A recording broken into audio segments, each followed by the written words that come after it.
Okay. You the one who's gonna take me to Toshima? Instead of answering, the man stared at Akira with eyes like a hawk. He couldn't look away. After a moment, the man wordlessly turned his back and began walking toward the oldlands side of the border. Great. He creeped Akira out, but in the absence of any other options, the only thing to do was follow warily after. He'd heard it would take roughly a day to walk from here to Toshima. Though the way may have been straight, the distance involved was no small matter. The oldlands lay ahead. I mean, if you are going to be like a top dog fighter, I don't think the distance will do much of a dent to your crown. At last, Akira felt his heart beat faster. Ruins as far as the eye could see, there was no other way to describe it. That was how far the oldlands had fallen. The sky had still been bright and clear when Akira met up with his guide, but now clouds had begun to gather, as though to mourn the wretched spectacle below. The shadows lurking in the wreckage of forgotten buildings were deep and darker than night. It was no maze, but take one false step and you would lose your way, condemned to wander for all eternity. Many who entered never emerged. There was another reason no one tried to enter the oldlands. The refugees were lying in wait. Refugees, the name for people who, after the war had ended, had found no place for themselves in the CFC or Nichiren. Instead, they had drifted to this blasted place. It was difficult to eke out a living in these ruins. Sorry, but eke? I've never heard of that before. Eki? Iki? Ek out a living in these ruins? It meant a constant struggle against starvation and death. I mean, yeah, there's no farms here. Which was why the refugees attacked everyone who tried to pass through, the same as a pack of starving wolves. Makes sense. If they caught you, it was over. Hungry sighs drifted past on the wind. Voices like a groaning animal, the sound of running feet. And he could see were ruins and shadows. All he could see, probably. All he could see were ruins and shadows. He could not distinguish the forms of the refugees. Akira found the atmosphere stifling, but the guide walked on without visible caution. Akira struggled to keep his eyes on the man. At times, he melted into the shadows and seemed to vanish from the sight. Suddenly, he heard a strange noise. He stopped and focused on his surroundings. It was a grating sound, like that of someone scratching on iron, the kind of sound one might hear emanating from a misshapen work of art. When he took a reflexive step towards it... Oh. The guide spun without warning and dashed to his side. What?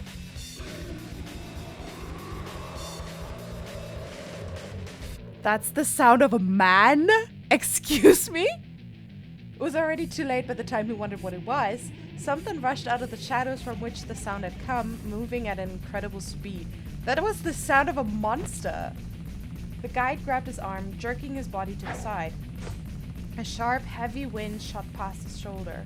Feigning to lock onto his prey, the source of the wind planted its hands on the ground, flipping its body as it landed to face him. Akira could hear its ragged breath. He could see its eyes glowing in the darkness, its throat rumbled. Though it seemed bestial, the silhouette on its hands and knees was shaped like a human being. What? Its presence multiplied. Oh, another and another, like cancer cells dividing. Jesus! In a matter of seconds, the area was filled with slavering beasts. Slavering? What do you mean? The guide said coolly, clicking his tongue, as he came up beside Akira. He had a 15-centimeter army knife in his hand. They were surrounded, trapped at the center of a steadily shrinking circle. The air was primed with tension as they and their enemies watched each other warily. Succumb to the pressure or make one wrong move, and that would be the end. Well, maybe you should have warned me then! Standing back to back with the man, Akira glared at the creatures around them. Is it just me, or is the music very loud and the voice is very... hang on. Config. Here. Okay. I want the voices to be louder.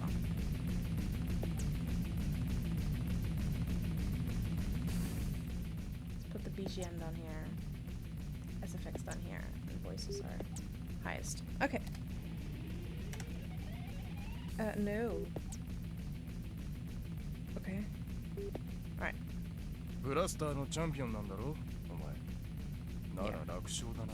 This is better. Ah, it's a piece of cake. That's good to know. Akira replied with silence. Yo, what the fuck? So is it like drugs? Like Chimera drugs? The growls were growing more ferocious, more insistent. He sensed the guide drop into a crouch. Akira did the same, sharpening his focus, determined not to miss the chance that would come. Eyes peered out from the ink-black shadows, the eyes of predators desperate for prey. In an environment such as this, reason was nothing but an impediment to survival. I would disagree. What? These creatures possessed human forms, but had cast aside their human hearts, and in doing so had obtained strength to rival any beasts? Excuse me? I didn't know it was a fantasy game. If they caught him, he was done for. Shifting his back higher on his shoulder, he slowly closed his hand around the hilt of the knife stuck through his belt. Behind him, he felt the guide's presence shift. Now. The beasts attacked at almost the exact instance that Akira and his guys dove forward. Makes sense. Sharp scraps of metal and glass struck from every direction. He knocked them away, but they kept on coming. Ooh. He dodged a swarm of grasping arms, slashing at a few in passing. A shriek, blood sprayed into the air. He saw blood frequently, even in Blasta. The fights had ceased to captivate him, but that instant alone, that first spurt of blood each night, still brought him a sense of elation. Ew. Okay. Deep beneath the hard-pounding terror of battle, Akira felt something smolder in his chest. The red drops hanging in space burned themselves into his retina. Retina. But as always, it faded, and once that moment passed, he no longer felt a thing, no matter how much blood flowed. Okay. The refugees' attacks were chaotic, but once he grew accustomed to them, he found himself able to predict their movements. Ooh. Because they are fighting without reason. See? Reason is also very important for survival. One of them leapt at his back. He tried to shake it off, but it dug its nails in. Pain shot through his shoulder. Wee. Another aim for his arm. He swiftly knocked it away with his back, then slashed at the hand clutching his shoulder. Ooh. Just before Akira's knife reached its target, a howl of anguish filled his ears. The weight on his back slid down and vanished. He turned around to see his guide standing there, hard-faced and drenched in back spray. In back spray? Does he mean the blood? What? Excuse? What? Ignore them.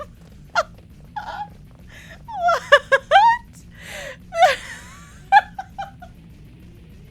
Sorry. The back spray. The refugee had fallen from Akira's back. Bore a single slash from the base of its neck to his waist. Ooh. Leaping away from the arms grasping at him, Akira ran after the guide with all his might. You should try to switch knives with him. His knife seems very proficient. A howl followed them, strong enough to reverberate in the pit of his stomach. Everywhere he looked, a labyrinth of ruins. Before him, behind him, to his right, to his left. He had no way of knowing how far it extended. Perhaps the darkness went on forever. Slam poetry night. Just as he began to lose his breath, the pursuing voices fell away. The guide finally slowed to a more relaxed pace. It had been ages since Akira had run so hard. He gasped for breath as he looked around. Then why the intense music? Indeed, he could no longer feel the ravenous presence. Akira shook off his bloodied knife and returned it to the sheath at his waist.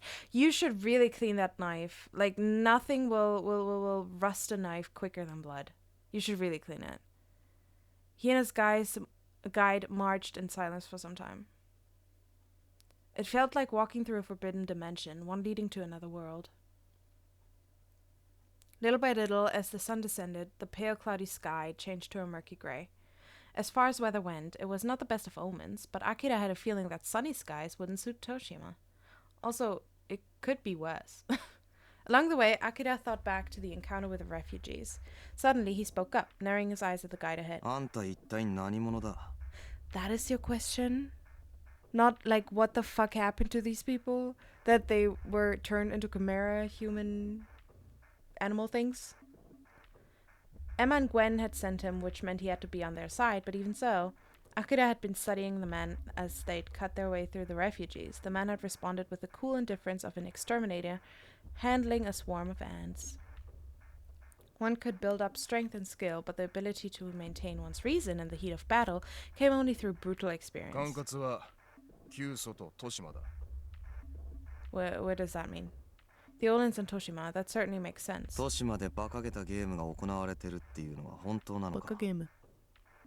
He wasn't really asking because he doubted it. If it were a lie, then Emma and Gwen would have had no reason to offer Akira a deal. He simply wanted to hear from someone who had seen Toshima with his own eyes. The guide glanced at Akira over his shoulder, then jerked his chin forward. Hooray. When Akira followed this line of sight, he could vaguely make out the carcasses of high-rise building beneath a sky heavy with low-hanging clouds. I mean, you could have warned me. You really could have. You really should have. Like a mirage, Toshima rose before him. Ah, lovely. Ah, what a tourist destination. This was it. Toshima, den of criminals, home of Igra, where fools killed each other for a chance at glory.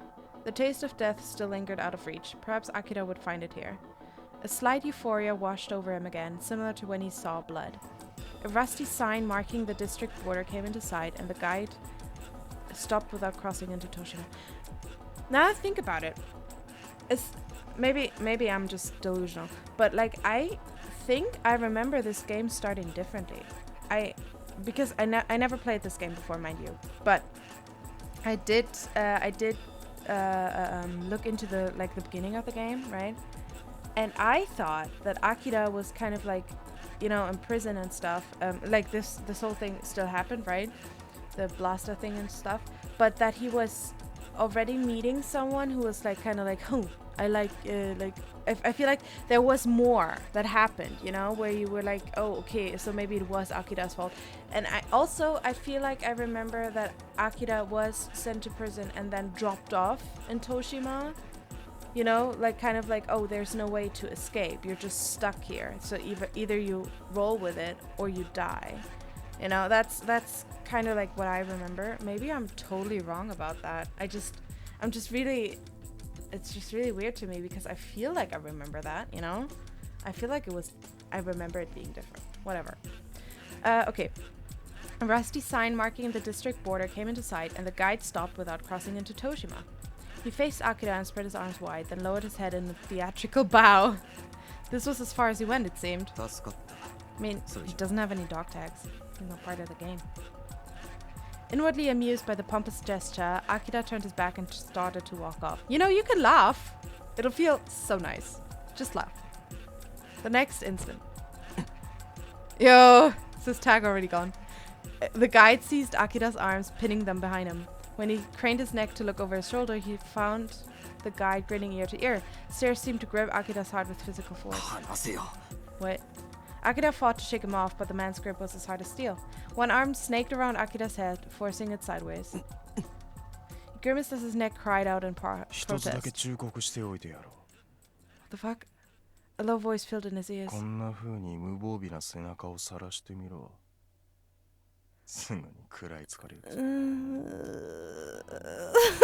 No. This is my worst nightmare. Please, no. Can we just go home? No. Together with those whispered words, something hot and damp slipped into his ear. Goosebumps broke up all over his body as a wet sound. No! With all of his strength, Akira broke free and spun, throwing an elbow as he did. Yo, did he just lick his ear? The guide swiftly leapt back, then retreated another step toward the oldlands. What the fuck? He licked his upper lip, then grinned eerily and performed another ostentatious bow. Yo, what the fuck? You just licked my ear? What the fuck is happening? Then he turned, heading for the oldlands without looking back. Only after he was out of sight did Akira let out a small sigh and look away. He wiped violently at the ear the guide had tongued. Ew! The repellent sensation still lingered there. the same time, the guide's final uncanny smile flashed through his mind's eye. Whale. 2 seconds in, you already got your ear tongued. That's what happens to the newbies. Akira kicked out some nearby rubble and released another sigh. Things were looking grim. More than anything else, it was humiliating to have been caught from behind like that. You know what? It could have been so much worse, bro. This is a yaoi game. His mood at rock bottom, he turned to look at Toshima. From a distance, the city had seemed sunken in darkness, and proximity had done nothing to improve that. Everything was hazy and distinct.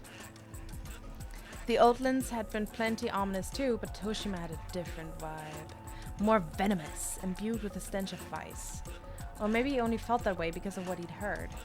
At last he stepped over the threshold and set foot inside Toshima. The wide road, which probably continued toward the heart of the city, appeared to contain nothing other than withered vegetation and a welcome sign for visitors. I wouldn't walk in an open street in a place like this. Like, too many positions. Also, like, if people really live here and play this game, right? They're just waiting for newbies to come into town, right? Especially when the road is like deserted. You're just like a huge target. I would immediately dive into some alleys or like kind of like, you know, go from building to building, like Toronto or something. Like, this is not I don't think this is the way to go. This sign was a wretched article. Rust showed through where the paint had peeled off, and the bolts fastening it had fallen out, leaving it just enough to hang on. Someone had written atop the sign in spray paint. Akira glanced at the misspelled English words, then began walking toward the heart of the city. Welcome to Mudhater Carnival. Mudhater's Carnival? Carnival? What the fuck? Okay.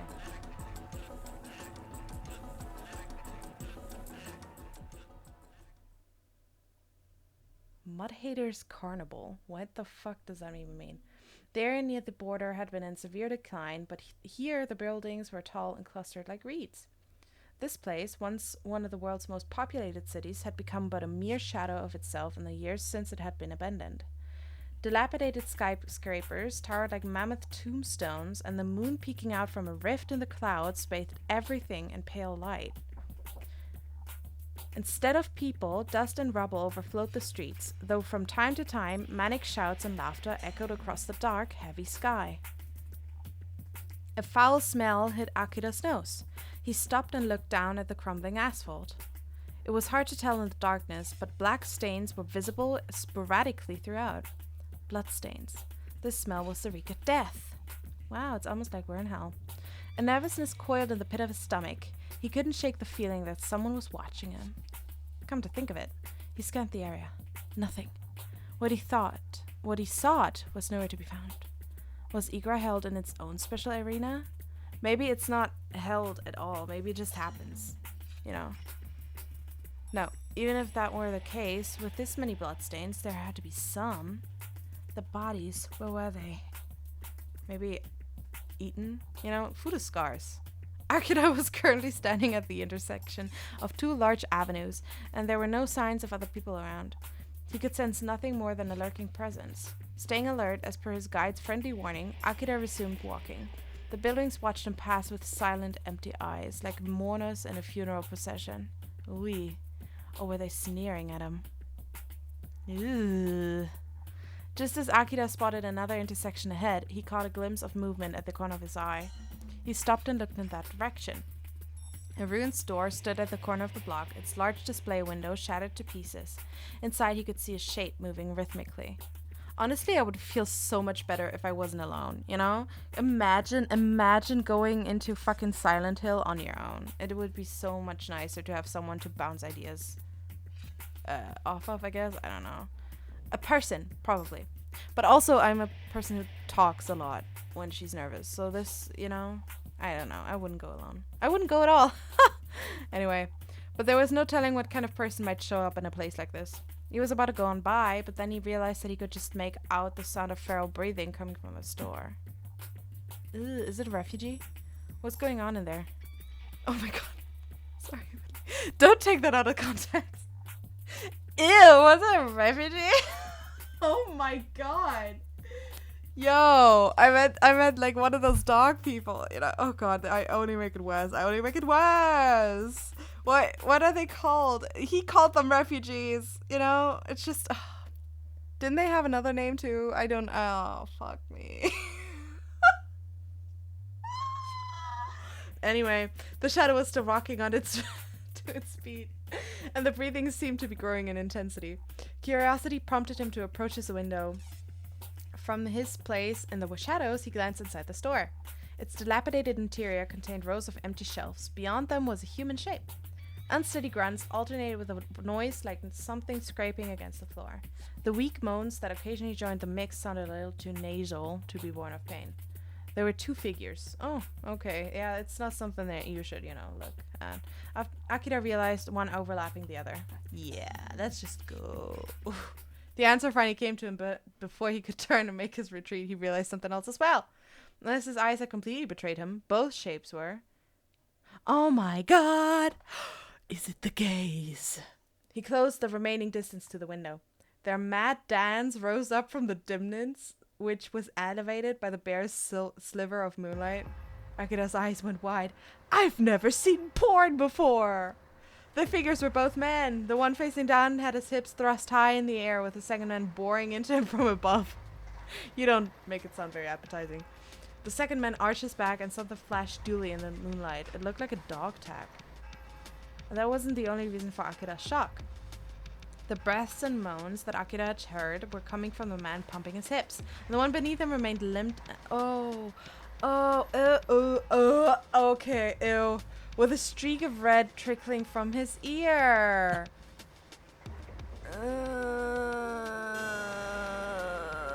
Okay, let's leave. Let's leave. A strange agitation consumed him. The back of his neck burned. Careful not to make a sound, he returned to the street and hurried on his way. Okay, well, welcome to hell. Soon he'd lost all sense of where he was going, his pulse raised. He couldn't get the spectacle out of his head, even though he hadn't seen them clearly. The image in his mind's eye was many times more vivid than the real thing. Calm down, he told himself. You don't know... Calm down, he told himself. You don't know if he was really dead. Scraping together what reason he could from the chaotic mess that his thoughts had become, Akira walked up to the reins of a small store on the side of the street. The door was hanging off its hinges. After making sure that he couldn't sense anyone inside, he stepped through the entrance. All natural foods. I read all haunted fruits, and I was like, ooh, fun. But no, it's natural. Boring. From the remaining decor, he could tell it had once been some kind of coffee shop, probably quite cozy in its day. Aw. Let's live in a Starbucks. Kind of, you know, it suits him. He would be a hipster. Or, well, no. No, he wouldn't. He proceeded toward the back, kicking up clouds of dust as he went. There he found a two-person sofa sitting in a corner. He yielded his body to its rusted springs. Taking one of the bottles out of his bag, he poured a great gulp of water down his parched throat. The liquid spread through his belly, washing the worst of his unease away. Don't you just love that feeling when you're just so freaking parched and then you drink something and you can physically feel it spread through your belly?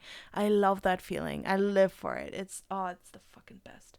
He exhaled deep and slow, then threw the half-empty bottle into his bag. You should be more conservative with your water. You have no stable food source. His heart was still racing. Releasing another breath, he leaned against the backrest. He himself didn't understand what had disturbed him so badly. I can't understand what... He'd heard that homosexual behavior had been quite common during the war. That's not disturbing. The disturbing part was that one of them was dead. Given the strict regulations that had governed soldiers' lives, he figured it had been unavoidable. Since their sexual needs hit their limit, there were few women on the battlefield. Listen. Whenever I spoke dialogue for our little mysterious guy here before Little Akira, I always thought of fucking Snake from Metal Gear Solid, you know? And now he's just here. There are few women on the battlefield. It's just so Metal Gear Solid. If you've ever played the first Metal Gear, oh my gosh.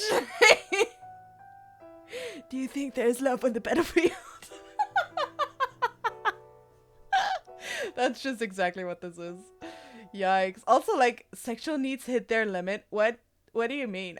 I'm a woman, right?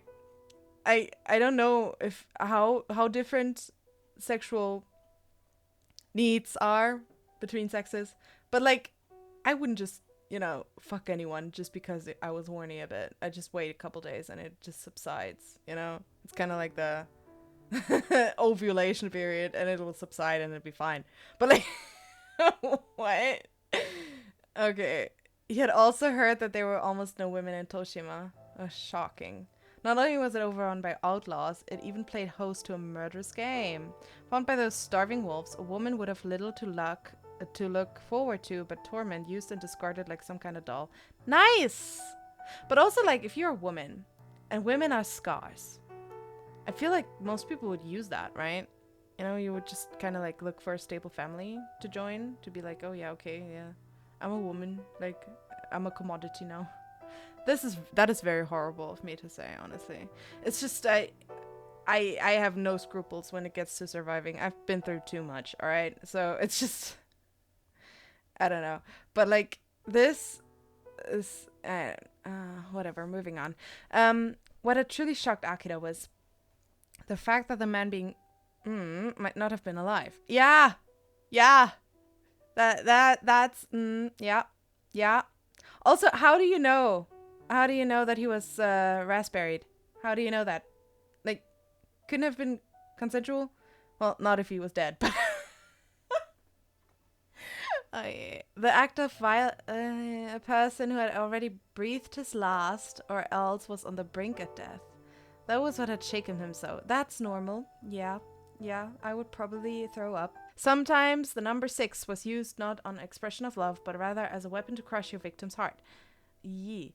But if that were your aim, then you would have every reason to keep your victim alive, especially if you were both the same sex. After death, a person was nothing more than an object. I don't know. I hate this entire inquiry of words. I hate it. Was what he'd witnessed simply the expression of an abhorrent fetish?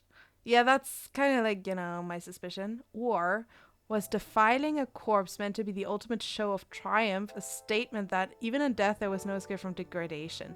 Ew! But like, who would he show that to? Where would that statement go out to? There was absolutely no one. Also, like, no! Why would you even come up with a thought like this? How do you even think this way? It was not inconceivable. Is it not? But at the same time, he couldn't comprehend what would drive someone to such depths. He recalled the flash of metal in the moonlight. The man atop the corpse had been wearing a dog tag. Akira pulled the bundle of 5 tags out of his bag. In this city, tags marked one as a contestant in Igra. A world ruled by survival of the fittest. If murder wasn't prohibited, was anything. Honestly, wouldn't it have been really easy to just go in there and stab him while he was, grunting along? You would have had your first tags. Maybe even like multiple, because who knows if the corpse also had like a tag or 2. Just saying. Had that man been raspberrying his defeated opponent? If so, if one were allowed to do so as he pleased with his enemies. I hate where this is going. No, it was unthinkable, or it had been before Akira had come to this town. His sense of what was ordinary carried no weight here. Perhaps this was his guide had been trying to communicate by tonguing your ear. Okay. That disgusting sensation revived in Akira's ear, making him recall the scene from before even more graphically. He clicked his tongue in frustration.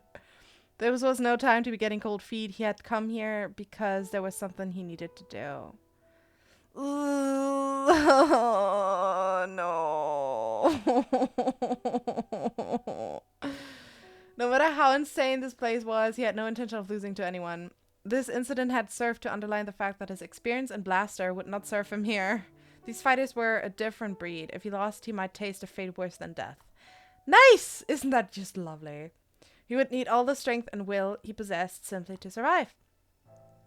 As the shock of what he had seen faded, he began to feel a budding anticipation. What? How fucked up do you have to be to still anticipate fighting in this kind of situation? What? Somewhere in this ruined city, might lie the monument.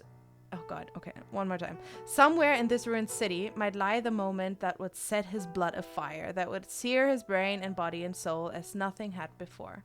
Sighing away the slight euphoria that had risen inside him, Akira slowly extracted himself from the deep sofa.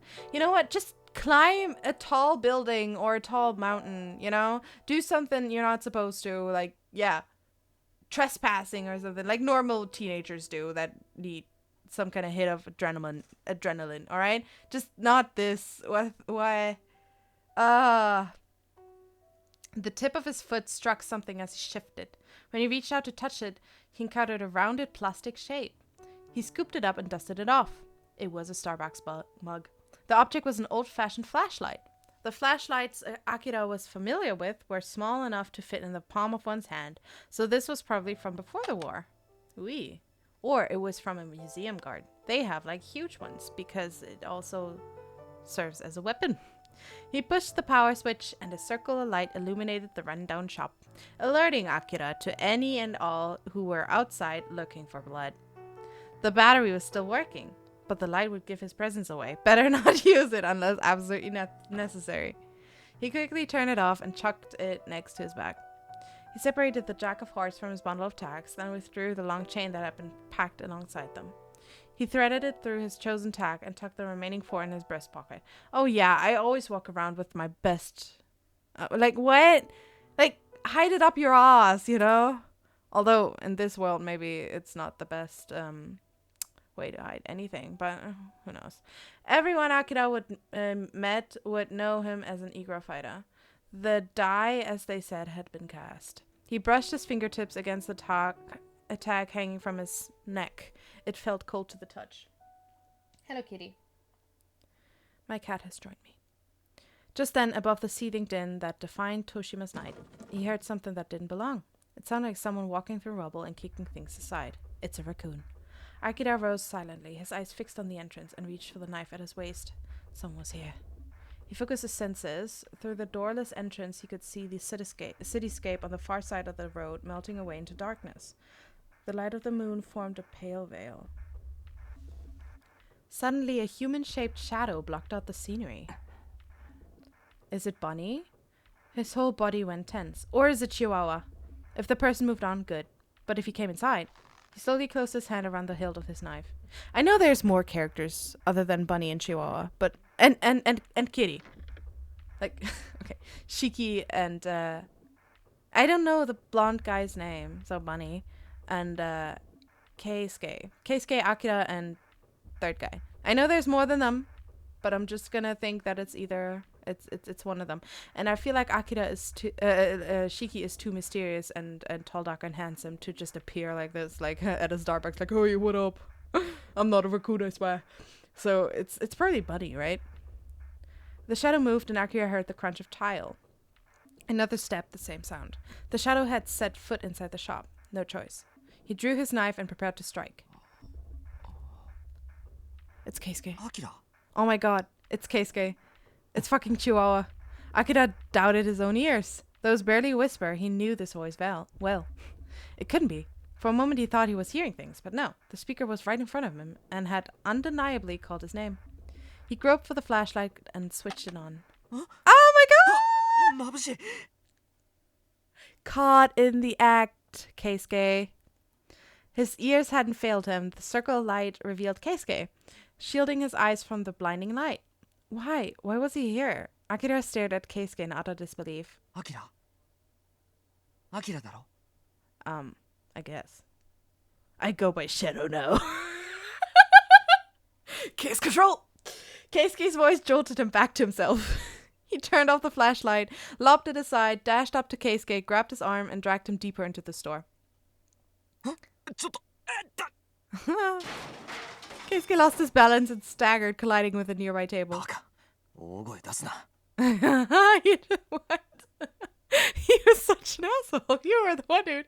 Okay, whatever. Akira hissed a warning, but didn't let go until they reached the back of the shop. やっぱりアキラだ。よかった。間違ってたらどうしようかと。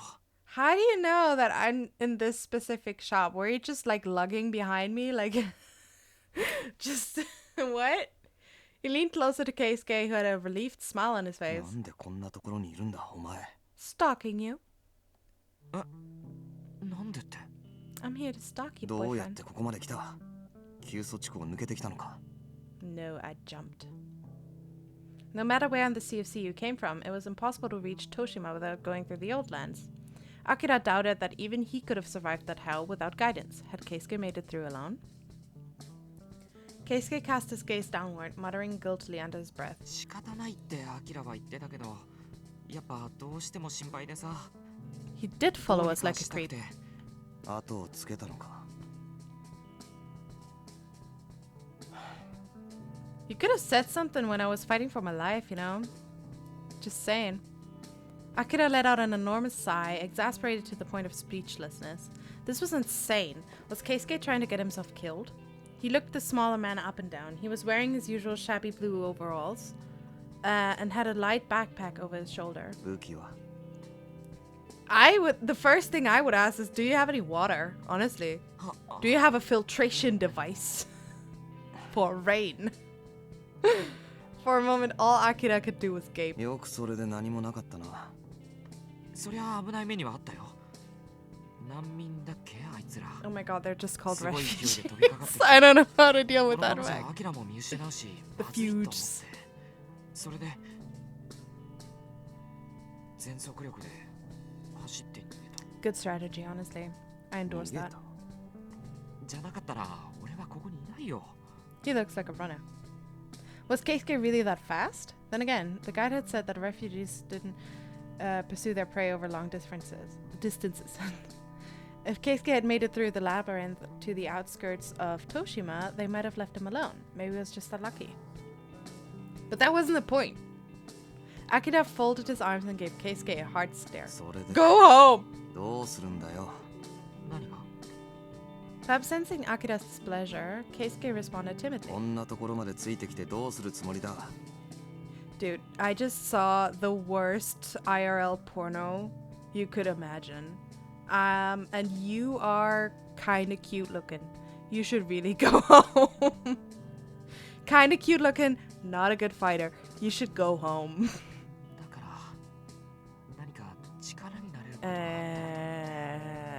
You can help me by going home. There was nothing Keisuke could help him with. On the contrary, his presence was a burden. It would make moving around the city more difficult.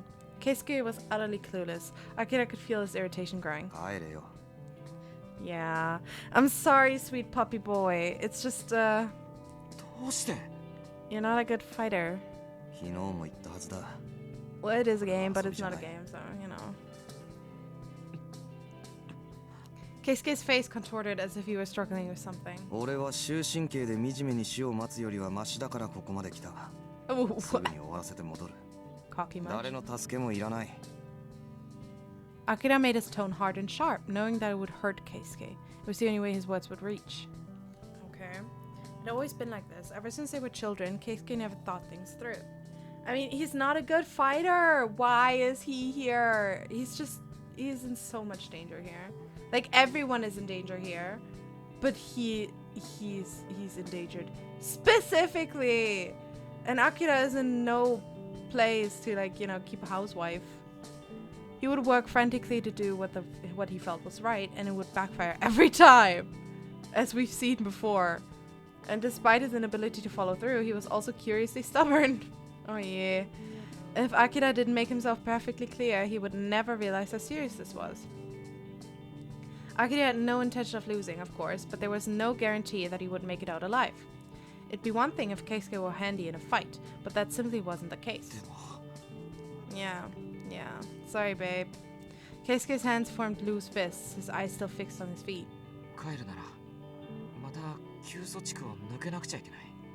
Bitch, it's just straight ahead! It's straight ahead!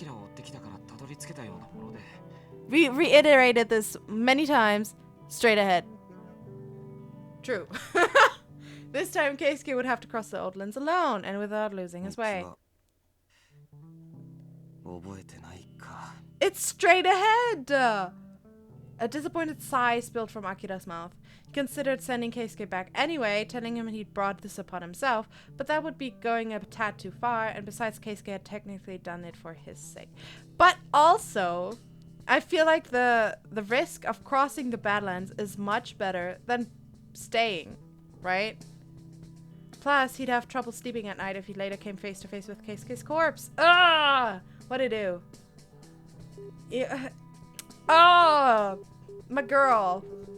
My babe. Baby cakes. Sweet lollipop. Let me save. I think every choice I'm gonna start from here.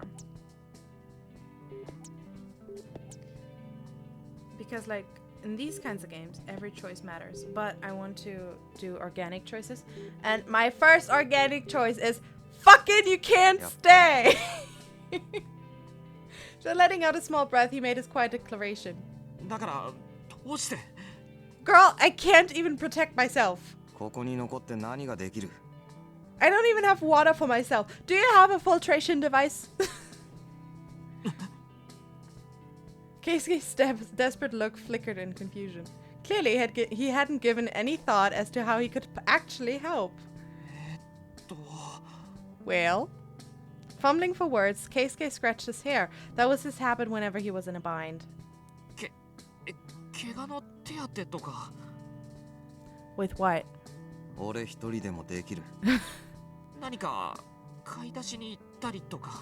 With what and from where?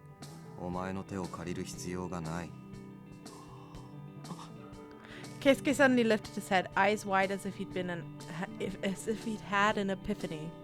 Sweetie,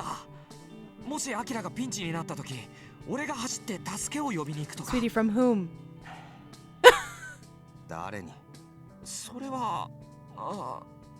In the end, he soon wilted and closed his mouth. Baby, this vapid exchange made Akira sigh for what felt like the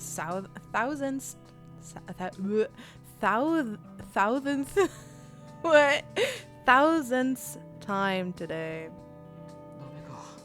Guess I really can't stay. Guess so. I'm so sorry, sweetness. Keisuke glanced up at him, looking horribly pathetic. No, you can't, was what Akira really wanted to say. But ultimately, there was no way someone who didn't know the route could make it through the oldlands on his own. I thought it was straight ahead! Akira? Keisuke looked up as though to assess Akira's response, now that he had fallen silent. There was no other choice. If Keisuke couldn't go home, he would have to remain here. With obvious reluctance, Akira opened his mouth. Oh, Akira, why? You cannot be serious. You cannot be serious. Honestly, it's just... Am I dumb? Didn't the guide say it's just straight ahead? Like, didn't they all reiterate multiple times that Toshima is in the middle? You know, couldn't you just pick a direction and leave? I mean, I get that it's dangerous. I realize that. And I know that you should be careful and stuff. And Akira would lose, like, 2 days. 2 more days. Like, tracking him back and forth. But,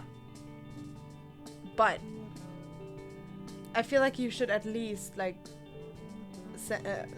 bring him to the edge, you know, and be like, okay, off you go. Go on now. Walk as quickly as possible, and as soon as you hear something rustling, run, because they don't follow you, right? It's the best chance of survival this guy has. I mean, I understand that he came for Akira and stuff, and it's like, oh, well, I'll feel so bad if he actually croaks. But also, it's the best chance of survival, and he brought it upon himself. So, I don't know. Even though this was the answer Keisuke wanted, he himself seemed surprised by Akira's reply. Who isn't? You're not in any position to keep someone, you know? It's like literally keeping someone.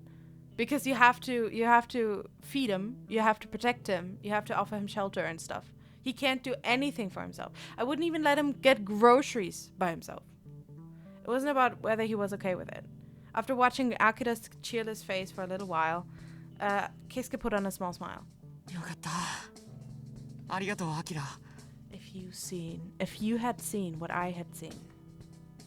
Girl. He hadn't done anything deserving of gratitude, but Keisuke appeared genuinely happy. It felt peculiar. 何かあったら手伝うから。 Sweetness, if you pick a fight with anyone, I swear to God. With no way to answer him, Akira wordlessly sat down on the sofa. For better or worse, they were stuck together now. 明日からはどうする? We should look for food. Seating himself beside Akira as he spoke, Keisuke trailed off in the middle of a sentence, then made a weird noise. Maybe he was biting back a yawn. He leaned back on the sofa and rubbed his eyes, then gave Akira a sluggish look. It appeared to be taking all his effort just to stay awake. ごめん。なんか落ち着いたら急に眠く You な know ってき what? た。 It's the least thing you could do to just keep night watch, you know? It's the least thing. Whatever. Did Keisuke actually mean to go straight to sleep? Here? Maybe he truly didn't understand the situation. Yeah, I think he really doesn't. But what could Akira do about it? He shook his head. It felt like looking after a child. Attractive! Akira was weary, but his thoughts remained clear. He wasn't likely to fall asleep anytime soon. Sleep anyway! 体休めておいた方がいいよ。 Keisuke clasped his hands over his stomach, his eyelids almost fully closed. そうだ。それと、アキラ。 What? His closed eyelids rose once more, and he turned his face to look at Akira. Though he looked hopelessly tired, his mouth still formed a small smile. 絶対勝って一緒に帰ろうな。 Oh my god. You know, I like you a lot, which is why I'm really harsh, because this is such dumb behavior. You're throwing your life away. And I'm worried. He's so cute. No, don't say that. This time his eyelids closed more firmly and his breathing soon slowed with the rhythm of sleep. Oh god, this is gonna be tragic. Akira regarded his sleeping face with ambivalence. What? The scene he had witnessed through the store window, that was the kind of world this was. Yeah. What concerned him most of all was Keisuke's failure to grasp this. Sensing many difficulties in store for them, Akira stayed awake, watching the entrance until the sun had risen once more. Sweetness, you're our only line of defense. Don't deprive yourself of strength and sleep. Only when it had grown light outside did Akira become tired enough to shut his eyes. A half hour or so later, he woke, his mind clear. In the pale sunlight shining through the entrance, both the cafe and what he could see of the cityscape gave a different impression than they had at night. Not that it seemed any less foreboding. He shifted away from the sofa's backrest. Dust rose to fill his vision with white. When he turned his face to avoid breathing it in, he saw that Keisuke was still sound asleep. His expression was so tranquil, it was as if he were part of another world. Would Keisuke ever have another chance to wallow in such peaceful slumber? While wondering this, he shook Keisuke gently. Oi. Yo. Keisuke grunted and stirred a little, then went right back to sleep. Growing impatient, Akira shook him harder. Okiro. Lick his ear, it always works. His eyelids twitched a few times before finally cracking open. Rubbing his eyes, he gave Akira a drowsy smile. Yeah, no. He was utterly at peace. He was utterly in space.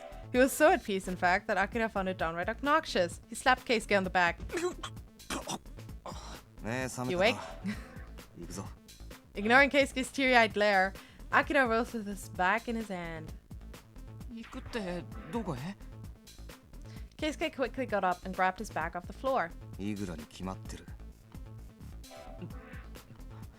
Keisuke's expression instantly clouded over.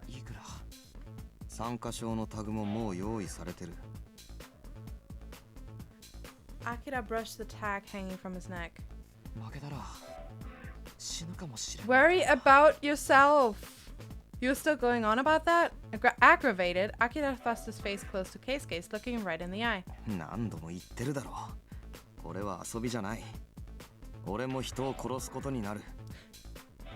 now I think about it, couldn't they just go back together? Like, they could just, you know, they're from this one side, they're from one side of Japan. Why not go to the other side of Japan, you know? Why just not leave? They don't have to stay there. It's not like Emma will ever find out. He might as well have died there. He could just leave his dog tags behind. Be like, yeah, I fucking croaked. You know? It's just, why stay? I mean, I understand that Akira wants to stay. right? I think he wants to stay. Maybe that's the reason. Keisuke went rigid. In Igra, everything would be on the line. In order to survive, Akira would have to kill. What would that feel like? You don't have to kill. It was stated before, you don't have to kill. You just have to knock them on the back. Crushing the life out of someone as they struggled in his grip. Jesus! Deep in his belly, Akira felt a shiver of anticipation. Okay. それがここのルールだ。殺さなければ殺される。それ以外に道はない。 He was here to bring down Ire, Igra's undefeated champion. The desire to face this invincible tyrant had taken root in Akira's soul. He would have to wade through the blood of many in order to reach that point. The color drained from Keisuke's face. He was finally beginning to understand. 人を殺すんだよな。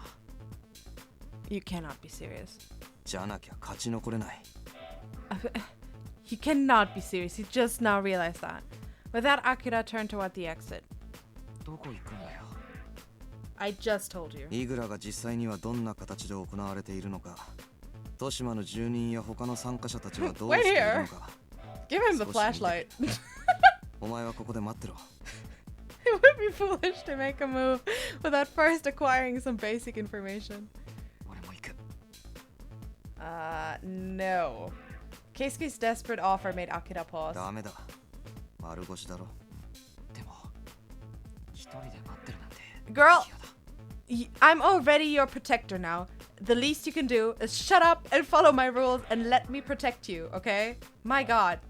Deciding it was futile to waste time bickering, Akira sighed and returned to Keisuke.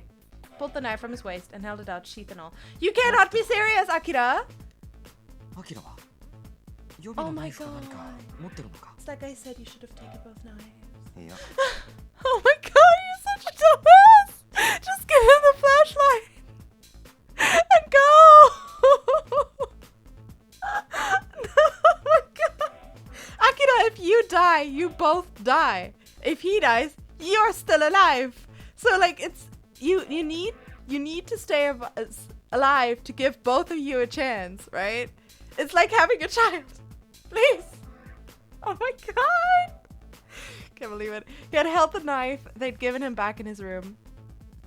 Keisuke pulled back his hand. それじゃあ今度はアキラが丸腰になるじゃないか。 Yeah. 俺はいい。 Oh my god. The use of weapons was forbidden in Blaster, so Akira was used to fighting with his fists. Oh yeah, it's always good to cripple yourself. As long as he didn't have to deal with guns, which were outlawed in Igra anyway, he'd be fine. 一つ約束しろ。 Yeah. 自分の身は自分で守れ。 Oh yeah. Oh yeah. Look at this puppy. Keisuke's eyes widened a bit, but he was quick to press his lips together and give a firm nod. わかった。 No, I don't think you did. I don't think you know. He reached for the knife again. Once he'd taken it, he unsheathed it and glanced intently at the blade. なんか変わったナイフだな。これ。 Yeah. 昔軍で支給されてたやつだ。こんなんだったっけ？ Is it though? 多分。 Probably. Honestly, Akira wasn't sure. He had never been on an actual battlefield or seen what real soldiers carried. Metal Gear Solid music starts playing. そうか。そうだったかな。 Yeah, alright. Nodding, Keisuke returned the knife to its sheath. But wait a minute, isn't Keisuke like the same age as Akira? Wouldn't he also have had received this training? Why is he so useless? 行くぞ。 Let's go? I thought he stayed behind! Why are you letting this unreasonable, stubborn puppy make the decisions for you? I don't understand. Why? Passing through the doorless exit, they ventured once again onto the streets of Toshima. Honestly, I would just be like, okay, you are in deep shit, sweetheart. Stay here, let me protect you, don't protest, be quiet, don't come out unless it's me. Take this flashlight if anything happens. Fucking deck someone with it, alright? And run. Run for your fucking life, alright? And I will try to find you again, alright? That's what we do. I would not take any shit from this guy, honestly. The sky was an ambiguous pale grey, neither sunny nor cloudy. The environment had suffered greatly in the war, and fair weather had been a rare occurrence ever since. Just like last night, Akira didn't see anyone when he looked around the main venue.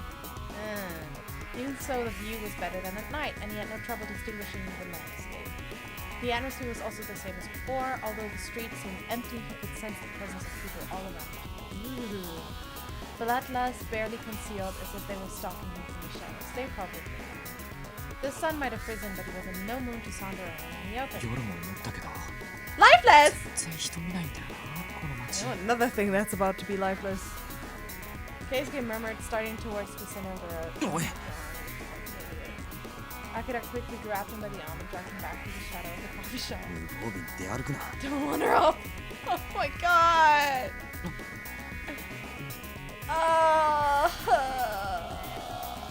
Unnerved by Akira's harsh tone, Keisuke blinked and nodded.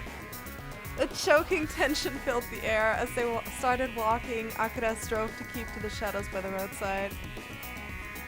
The alleyways they passed from time to time were so dim he could make out nothing but of what lurked in their depths. When they came to an intersection, he saw a sign protruding from an alley on the right side, off to the east.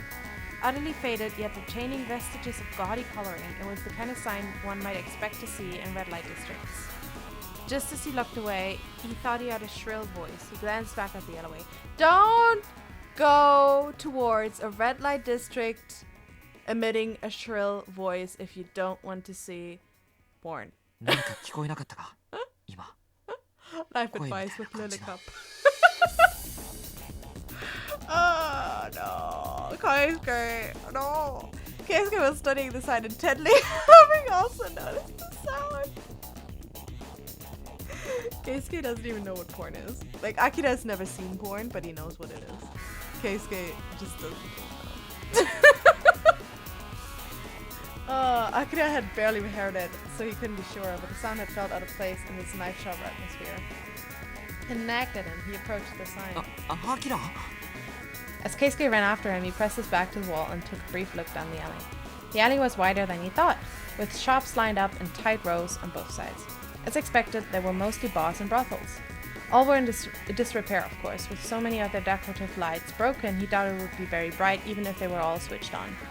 There was no one around, while the same could be said for the rest of Toshima. Imagining how lively it must have been before the war made this place feel even more deserted than the rest. Maybe he'd only imagined the voice after all. Pushing himself away from the wall, he took a step towards the alleyway. The road was shadowy, with buildings blocking the sun on both sides.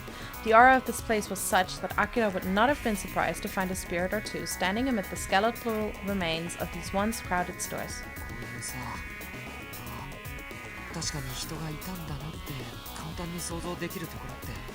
Yeah.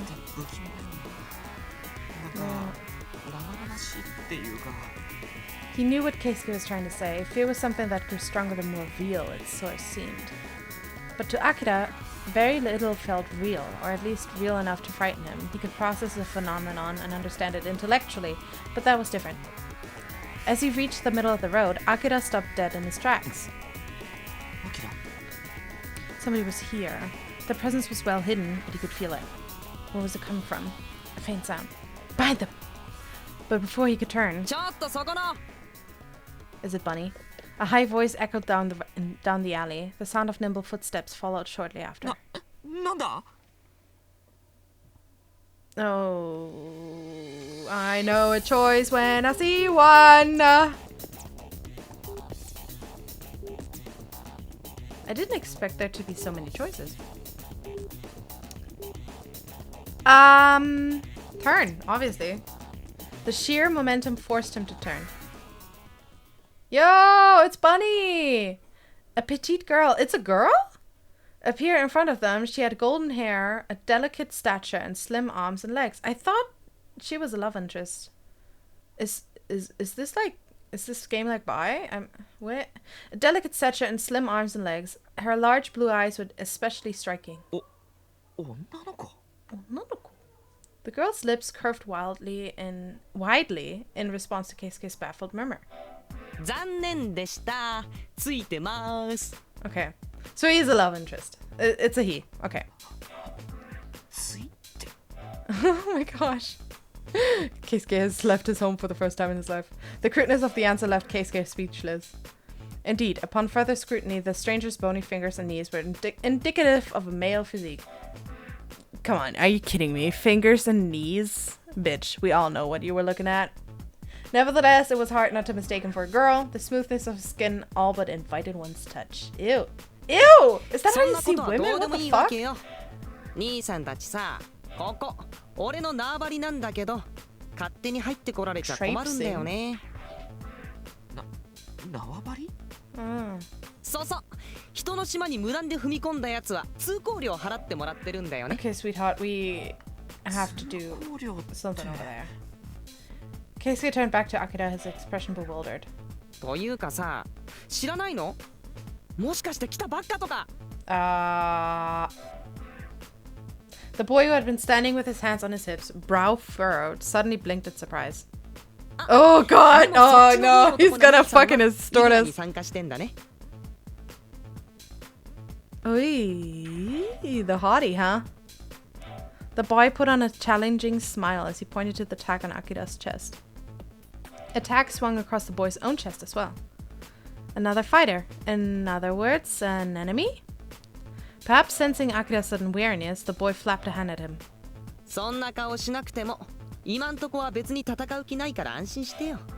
兄さんいい男だしさ。他にボコっちゃってもいい、どうでもいいのがいくらでもいるし。You know what? I can respect it. Keisuke gave the boy a dumbfounded look. Though his appearance was such that people might easily mistake his gender, he seemed utterly at ease in this savage town, even when facing two total strangers. Well, he's an area boss, so he must be packing. Perhaps he was stronger than he looked. Either way, there was something very odd about him. Meanwhile, obviously oblivious to Akira's growing doubts, the boy had put on a wide grin. ま、初心者ならしょうがないか。じゃあ通行料は免除にしてあげるよ。兄さんの顔に免じて。And on that lovely note, I'm gonna end this episode right here. It's been another hour, so let me know what you think. And I hope I haven't been too much of a dumbass. See you next time. Have a cup of tea and enjoy your evening. Bye.